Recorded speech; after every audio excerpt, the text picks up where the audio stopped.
Welcome, replay viewers. I'll give you guys a moment to come in the room. Hello, come on in. Tonight we are going to be talking about using wiffle balls in speech therapy. I hope you guys had a nice weekend. It's gorgeous here. I am in Southwest Ohio and it is gorgeous. I feel like spring / kind of summer has just finally hit, which is awesome. See some hearts. It sounds like you guys had a nice weekend too. So it's kind of perfect timing, in all honesty, for us to be using wiffle balls, because I don't know about you, but I love, love, love to get outside with my kids when it's nice out.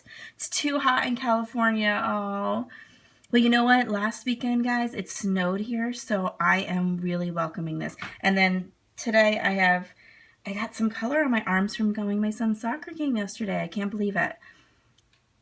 So let me turn this around. I'm going to turn it around just for a minute here, guys. Okay, I'm going to keep you guys pointed with my computer tonight, as I'm sure you can tell why. I was kind of putting things together and I looked at my clock and went, oh my goodness, where did the time go? So this is like au naturel, no makeup, no nothing. Like this is just like thrown up, running around for the weekend look. So just bear with me, guys. This is real life. So welcome. My name is Desiree and I'm with SLP Talk, but I'm broadcasting through SLP Bloggers Live. And tonight I broadcast my show is every Sunday at 9 o'clock, and I talk about different therapy ideas that won't break the bank, or different things and tricks you can use that aren't going to cost you a fortune, because I'm sure I've yet to hear of a SLP who has this endless, bottomless budget. And if you are, reach out to the rest of us to let us know what you're doing, because we need to do it too. So that's my thing, is to do some things. And I am a bargain hunter by nature, just in general life. In the rest of my life, it's like my version of hunting. So this is, it's always awesome to share a bargain or something that works for you. So what I'm going to do is I'm going to turn you guys around and get started. I'm going to try to keep my goal, guys, you have to keep me on task, is to try to keep this short and sweet tonight, because I tend to ramble and I apologize. So that's my goal. All right, let me turn you guys around. All righty. Oh, let me let this camera adjust here. There we go. Okay. All right. So tonight's topic is wiffle balls. So how you can use wiffle balls in therapy. And I apologize, guys, but I am going to be showing you mainly pictures tonight of these, because my son was sick last week, and so I was home with him on Thursday and Friday, and so I did not get to bring home my stash from work.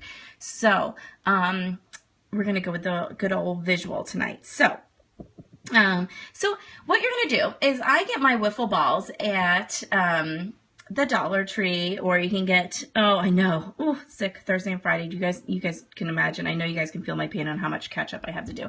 So what I do is I get them at the Dollar Tree, where they can come in a pack of 6, or you can pick them up at, any of your major Walmarts, Targets, any of those stores too.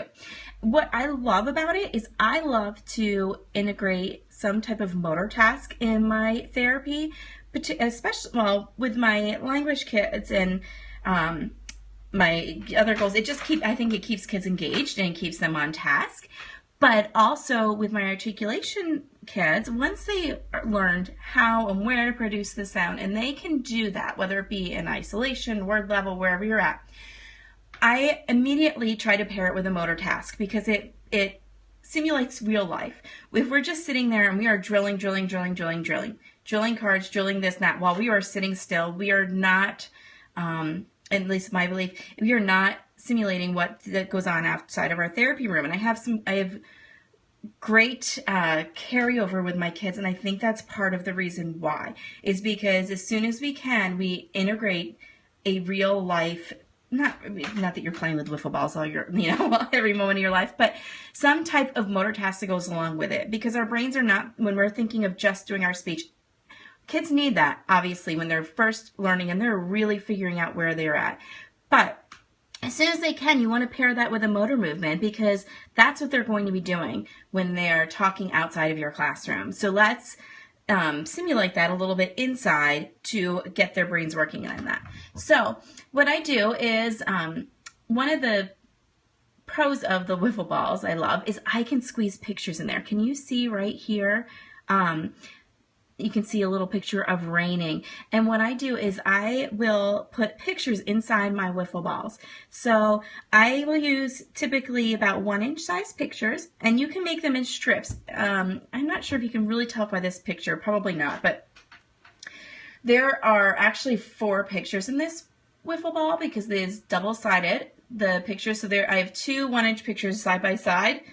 You could probably do 3 side by side, possibly, on the front, and then on the back, in green, because I have those in the initial position, and then I have my final position in the back, which is color-coded red. But I'll curl them and put them in there. Now, these ones I've just used on, you could put them in with regular paper. If you're going to use cardstock, I would recommend probably not laminating it so you can fit it in there, because you want it to be able to uncurl once it goes in there. Or if you do laminate it, I would suggest using your school laminator if you have one. I go back and forth between using my school and my home laminator, and my home laminator is thicker, so it's harder to get that lamination in. But what's nice about it is it also, what it does is it slows the kids down. So they grab their ball with their target sound, and I'll show you guys. So here's, I've labeled them with their target goals, and I mean simply just with a Sharpie. Like here's one of the balls that has R in it. Here, over here, this white ball back over up here in the corner says EET on it, because they have different tasks they have to do for describing something in there. But what I do is I slide the pictures. You can see in this R one a little bit that it's red. So there are 4 pictures in each one.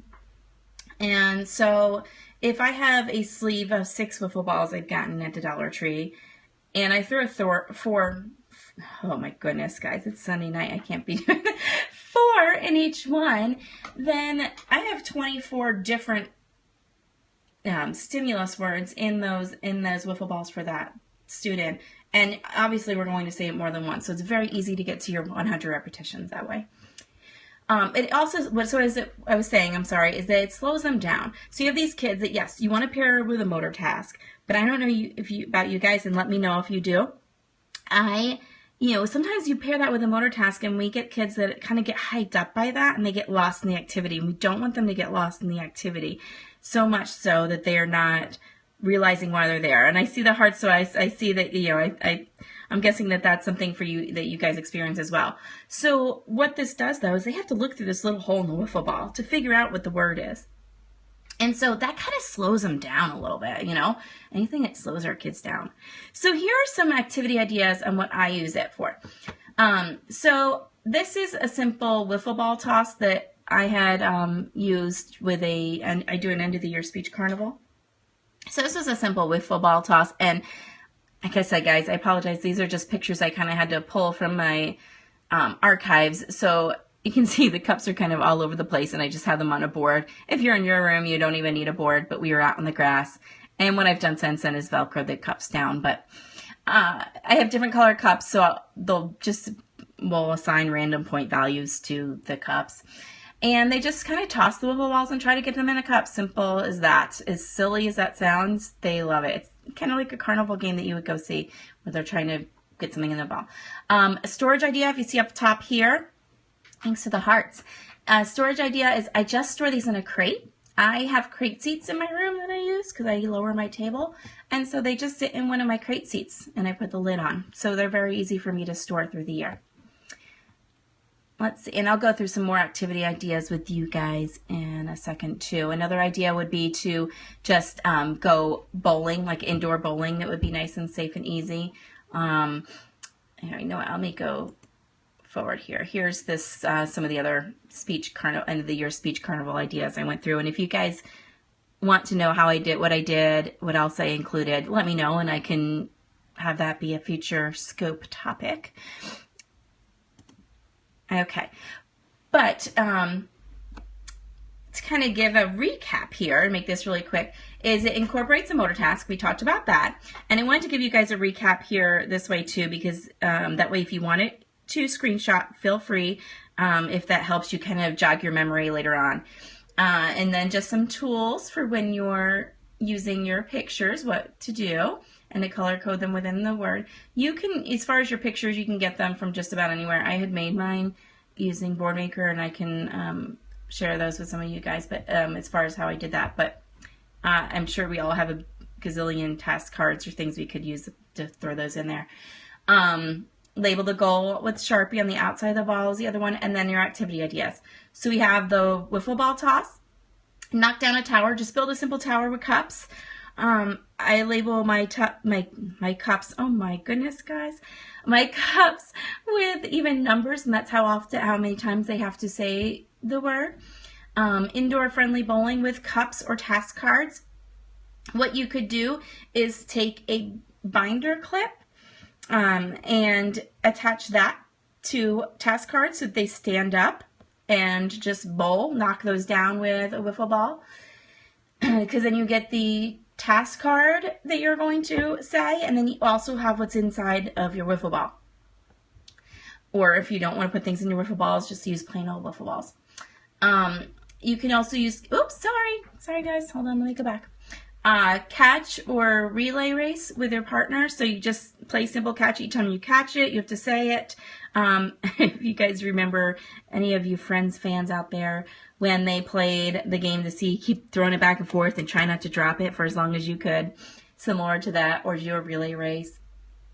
Also, you could do Hungry Hungry Hippos using scooters. This is something that I'm going to try this week with some of my friends in between testing and things. Let me go show you guys. And you can find this idea here even on just on Pinterest or whatnot. So here's some visuals for that. Playing Hungry Hungry Hippos if you have any scooters, or if you can access that through your PE teacher. So that I think would be super fun. And then, oops, sorry. Let me get you guys back into the slideshow here. Here we go. So those are just some different activity ideas. And I'm sorry, guys, I've been looking at my computer screen too, and I'm trying to go back and forth between looking at the phone and the computer screen. So if I've missed any of your comments and I haven't addressed them, please just pop those up there again so I can. Do you guys have any questions, or do you have any other ideas on how you think you could use them?